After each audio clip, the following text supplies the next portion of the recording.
TRS నాయకులు బాలు గారు చెప్పిన విషయాలు చూసాము. సో మీరేం చెప్పబోతున్నారు రేపు సభ గురించి?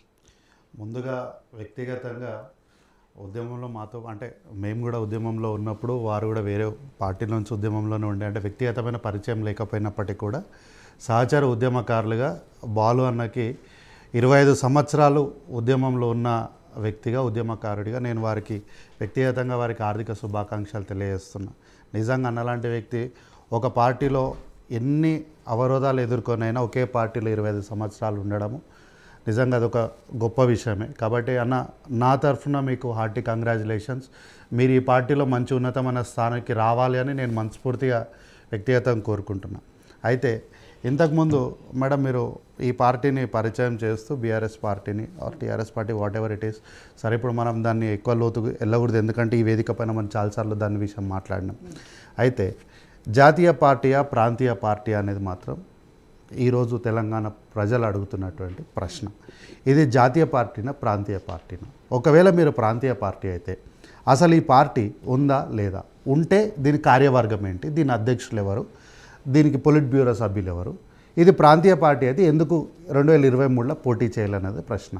లేదు ఇది టీఆర్ఎస్ కాదు బీఆర్ఎస్ జాతీయ పార్టీ అనుకుంటే ఈ పార్టీకి 3 ఏళ్ల పసిపిల్లోడికి 25 సంవత్సరాల బర్త్డే చేస్తూ మీరు ఏం చెప్పాలనుకున్నారో నాకు అర్థం కాలేదు.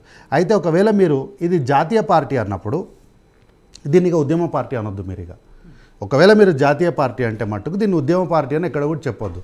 జాతీయ పార్టీ అన్నప్పుడు మరి వీళ్ళు ఆంధ్రాలో మహారాష్ట్రలో వీళ్ళకు కార్యవర్గం ఉంది అన్నప్పుడు ఎందుకు నిన్నగాక మొన్న వెరీ 2 days నేషనల్ ఇష్యూ ఇది పహల్గామ్లో జరిగినటువంటి సందర్భంగా అన్ని రాష్ట్రాల్లో అన్ని పార్టీలు కులం మతం ప్రాంతం భేదం ఏం లేకుండా కాస్ట్ క్రీడ్ రిలీజన్ ఏం లేకుండా అన్ని వర్గాల ప్రజలు రోడ్ల మీదకి వచ్చి వాళ్ళ రిప్రజెంటేషన్ ఇస్తూ ఈ ఆ యొక్క జరిగినటువంటి సంఘటనకు వారి యొక్క సంఘీభావం తెలిపినప్పుడు ఎందుకు మరి ఆంధ్ర మహారాష్ట్రాలలో ఈ బీఆర్ఎస్ పార్టీ కనీసము వారి రిప్రజెంటేషన్ ఎందుకు నిలబెట్టలేకపోయింది? జాతీయ పార్టీ అన్నప్పుడు ఉండాలి కదా, మరి అది ఎందుకు లేదు అనేది ఇప్పుడు ఒక ప్రశ్న. సో ఇప్పుడు ఇట్లాంటి సందర్భాలు లేనందుకే ఇది జాతీయ పార్టీయా ప్రాంతీయ పార్టీ అన్నది ప్రధానమైనటువంటి ప్రశ్న. అయితే వీళ్ళు 23లో ఓడిపోవడానికి కారణం ఏంటంటే మేడం కల్వకుంట్ల చంద్రశేఖరరావు గారు ఒక మాట అన్నారు. అంటే ఓడిపోయిన తర్వాత ఎంపీ ఎలక్షన్స్లో ఒక మాట అన్నారు, మీరు అందరు కలిసి నన్ను ఓడగొట్టినారు కాబట్టి ఇక్కడ కూర్చున్నా కానీ లేకపోతే దేశమంతా అగ్గి పెడుతుంటే నేను అని పోయి అగ్గి పెడుతున్నాను. సో ఈ దేశంలో రాజకీయ నాయకులు ఎవరైతే ఉన్నారో వారు ప్రజల్ని సుభిక్షంగా పాలించాలనే ప్రజలు కోరుకుంటున్నారు. కానీ ప్రజలకు అగ్గిపెట్టి ఇట్లాంటి ఉద్రేకపూర్వకమైనటువంటి తీవ్రవాదమైనటువంటి హెచ్చరికలు జారీ చేసే వాళ్ళను ప్రజలు ఎక్కడ కూడా ఆమోదించట్లేదు. అయితే ఈరోజు మీరు ఇంతకుముందు విజువల్ చేస్తున్నప్పుడు కూడా నాకు ఒకటి అనిపించింది మేడం. సార్ వచ్చిన తర్వాత అంటే ఇది నా ఓన్లీ అజంప్షన్ చెప్తున్నది. సార్ వచ్చిన తర్వాత సార్ స్టేజ్ ఎక్కంగానే సార్ ఫస్ట్ మొదలుపెట్టే మాట అందరిని చూసి వారి స్టైల్లో వారి యాటిట్యూడ్లో మంచిగా ఇది అట్లా నోస్ హీటర్ అప్ చేసుకుంటూ ఏం అందరూ బాగున్నారా అని అంటారని అనుకుంటున్నా. వెంటనే కల్వకుంట్ల తారక రామారావు గారు సెట్ చేసినటువంటి ఇక్కడ 500 అక్కడ 500 అక్కడ 500 అక్కడ 500 అట్లా గ్రౌండ్ అంతా కూడా ఓ 10,000 మందిని సెట్ చేసి సార్ ఈ ప్రశ్న అడిగిన వెంటనే సార్ ఏం బాలేం సార్, మీరు లేకపోతే ఆగమైపోయినాం సార్, మేము మోసపోయినాం సార్, మిమ్మల్ని వదులుకొని మేము గోస పడుతున్నాం సార్ అని చెప్పి ఈ డైలాగులన్నీ కొట్టిన తర్వాత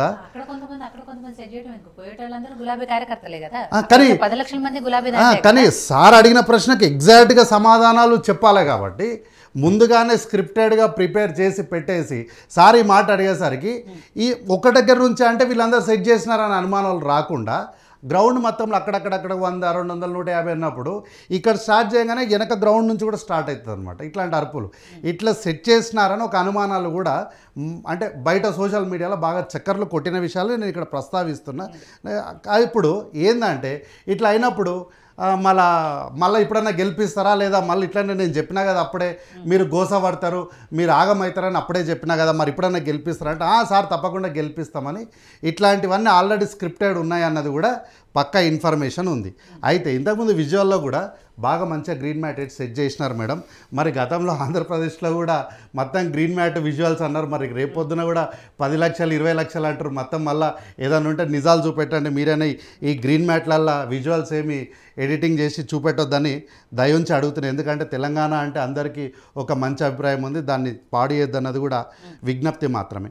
మీరు పచ్చని పొలాలన్నీ నాశనం చేసి కాలువల్ని మొత్తం పూర్తి చేసి పర్యావరణవేత్తలందరూ ఎక్కడ వెళ్ళిపోయినారో నాకు అర్థం కాలేదు మేడం.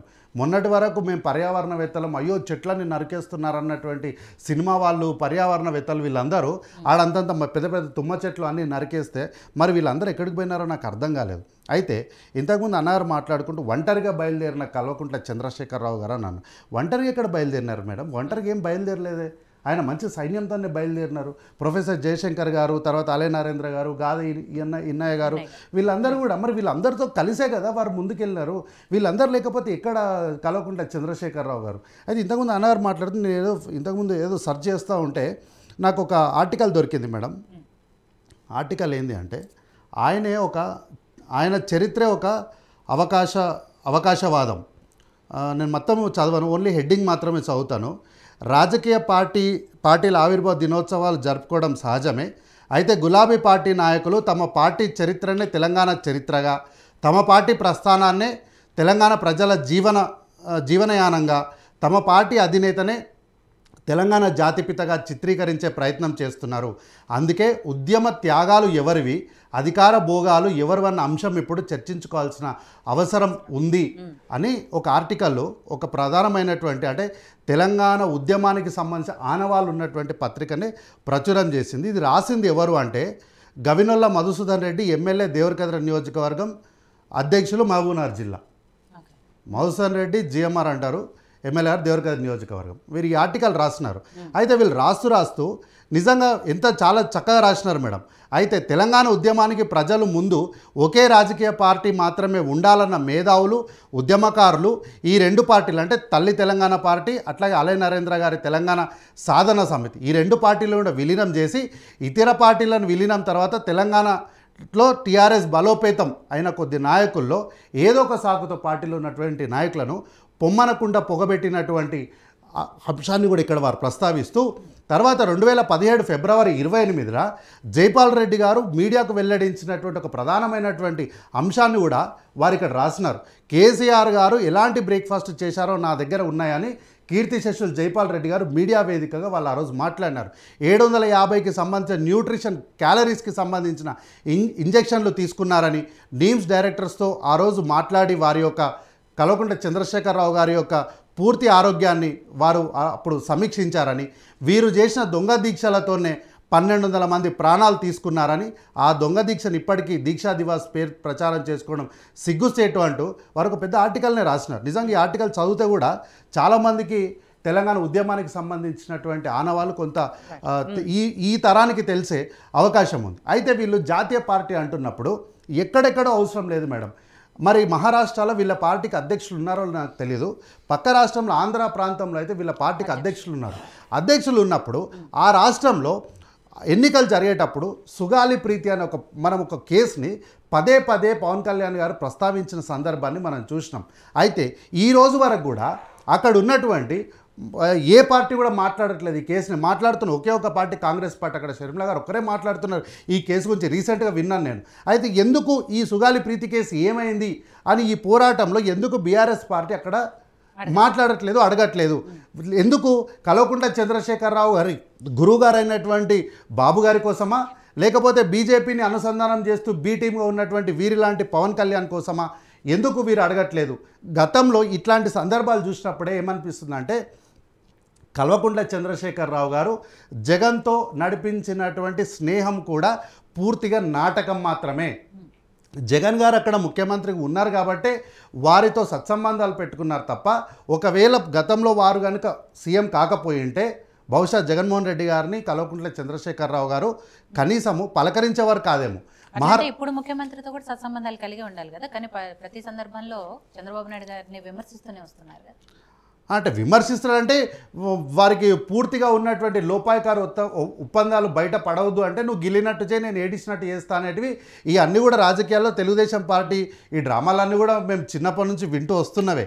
అయితే మహారాష్ట్ర ఎన్నికల లెక్కింపులు అవకతవకలు జరిగినాయని చెప్పి అన్ని జాతీయ పార్టీలు పోరాడుతుంటే ఎందుకు బీఆర్ఎస్ పార్టీ మాత్రం ఈ పోరాటానికి దూరంగా ఉంటుంది అంటే బీజేపీతో మనకి ఎందుకు పేచి గతంలో ఈడియా బోడియా ఎవడో వస్తాడరా రండి అని చెప్పి వ్యాఖ్యలు చేసినందుకే కవిత గారు జైలుకు పోయింది అన్న విషయాన్ని మనం వార్తాపత్రికల్లోనే చదివినాం. కాబట్టి ఇటువంటి సందర్భంలో బీజేపీతో మనకు పేచి ఎందుకనే వీరు సైలెంట్గా ఉన్నారా? అయితే ఈరోజు మధ్యాహ్నం జగదీశ్వర్ రెడ్డి గారు మాజీ మంత్రి గారు ఎమ్మెల్యే గారు మాట్లాడుతూ బీఆర్ఎస్ఆ టీఆర్ఎస్ఆ చామల కిరణ్ కుమార్ రెడ్డి గారు మాట్లాడిన ప్రెస్ మీట్కి కౌంటర్గా మాట్లాడుతూ అరే తుర్యాని మీకు ఎందుకు రాబాయి అని మాట్లాడారు. రాజకీయాల్లో అరే తుర్యాలు అట్లా మనం మాట్లాడుకోవద్దు. వారు ఒక ఎంపీ గారు, మీరు ఒక మాజీ మంత్రి గారు, వారు గౌరవంగా ఏంటి అని అడిగినారు. మీరు గౌరవంగా సమాధానం చెప్పాలి. కానీ ఎంత చిన్నోడైనా ఎంత పెద్దోళ్ళైనా మనం సభ్యత్వాన్ని మాట్లాడాలి మాజీ మంత్రి గారు. అయితే వారు ఒక సమాధానం మా పార్టీ మా ఇష్టం మీకెందుకు రాబోయ్ అని అన్నాడు. మీ పార్టీ మీ ఇష్టం అయితే మీ పార్టీ ఆఫీస్లో పెట్టుకోవాలి సార్. ప్రజల్లోకి వచ్చినప్పుడు సహచర రాజకీయ పార్టీలు మిమ్మల్ని తప్పకుండా ప్రశ్న అడుగుతాయి. మమ్మల్ని ఎవరు ప్రశ్నించొద్దు మా ఇష్టం వచ్చినట్టు చేస్తాము అంటే ఇదేమి గడీల పాలన కాదు, ఇంకా ఇదేమి నిజాం సర్కార్ కాదు. ఇది మనం ప్రజాస్వామ్య దేశంలో ఉంటున్నప్పుడు సహచర రాజకీయ పార్టీలు ఖచ్చితంగా మిమ్మల్ని ప్రశ్నిస్తాయి. మీకు ఇట్లాంటి మాటలు ఎప్పుడొస్తాయి తెలుసా మేడం? మన దగ్గర సమాధానము లేనప్పుడే ఇట్లాంటి వ్యాఖ్యలు చేయాల్సిన అంటే మనం సహనం కోల్పోయేది ఎప్పుడంటే మన దగ్గర సమాధానం లేనప్పుడే వస్తాయి. కాబట్టి సహచర పార్టీలు మిమ్మల్ని మీ ప్రత్యర్థులు మిమ్మల్ని ప్రశ్న వేసినప్పుడు మీరు సమాధానం చెప్పలేకపోతున్నారంటేనే ఎక్కడో మీ లోపల ఒక భయం ఉంది, సభ ఫ్లాప్ అవుతుందేమో. మేము ఎంత అట్టహాసంగా మేము ఇక్కడ విజువల్ చేసి ఇంత గ్రీన్ మ్యాట్ వేసినా కూడా లాస్ట్కు మా విజువల్స్ అన్నీ కూడా గ్రీన్ మ్యాట్ వల్ల టెక్నీషియన్స్ మీదనే భారం పడుతుందేమో అని ఒక భయము ఎక్కడో మీ దగ్గర కనిపిస్తుందని మధ్యాహ్నం జగదీశ్వర్ రెడ్డి గారి ప్రెస్ మీట్ చూసినాక అనిపించింది. రైట్ సార్, మిగతా విషయాలు మళ్ళీ మాట్లాడదామండి. మనతో పాటు డిబేట్లో జాయిన్ అయ్యారు తెలంగాణ బీజేపీ సీనియర్ నాయకులు రాజు నేత గారు.